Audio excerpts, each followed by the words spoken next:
มีอารมณ์นี้บอกเวลาที่มีภัยในใจแล้วบอกกล้าบอกเพราะยานคำตอบมันจะทำให้ใจเก็บไว้ในใจจนนานอยากให้เจ้ารู้ว่าเคยนั้นมีฮักให้เจ้าคนเดียวจะต้องทำอย่างไรใครต่อไปก็บอกให้เขาบอกไปบอกทักเท่านั้นมันจะยากบนใดหากเจ้ามีใจก็คงจะดีแต่ถ้าเจ้าบ่สนใจและคอยจะทำอย่างใดดี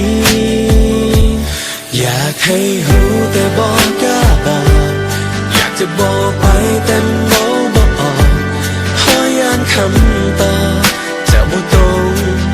กับสิ่งที่ต้องการฟังเลยต้องเก็บไว้ในใจแบบนี้ความอึดอัดใจมันเพิ่มขึ้นทุกทีบอกห่างนั้นมันบ่ง่ายอย่างที่ไผเขาคิดกันหากการบอกฮักมันเป็นเรื่องง่ายๆหากเป็นแบบนั้นมันก็คงสบายหากคอยบ่สนใจบ่แค่คำตอบว่าจะเป็นอย่างไรถ้าเจ้าบอกฮักก็คงแล้วไปถ้าเจ้าบ่สนใจคอยคงบ่เสียใจแต่มันบ่เป็นอย่างนั้นหูบ่เคยมีความหวังอยากให้เจ้า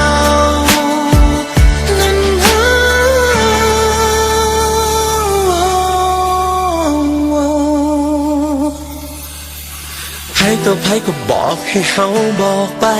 บอกฮักเท่านั้นมันจะยากบนใดหากเจ้ามีใจ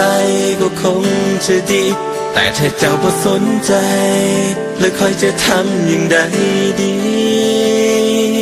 อยากให้รู้แต่บอกกล้าบอก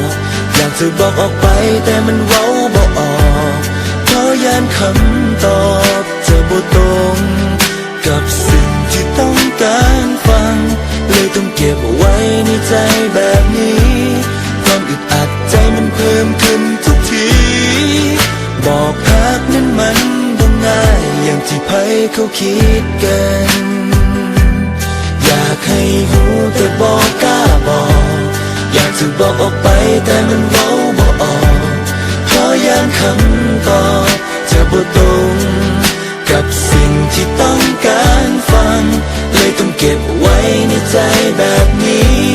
ความอึดอัดใจมันเพิ่มขึ้นทุกทีจะบอกฮักนั้นมันเว้าง่ายก็คงบอกไปตั้งแต่วันที่พบกัน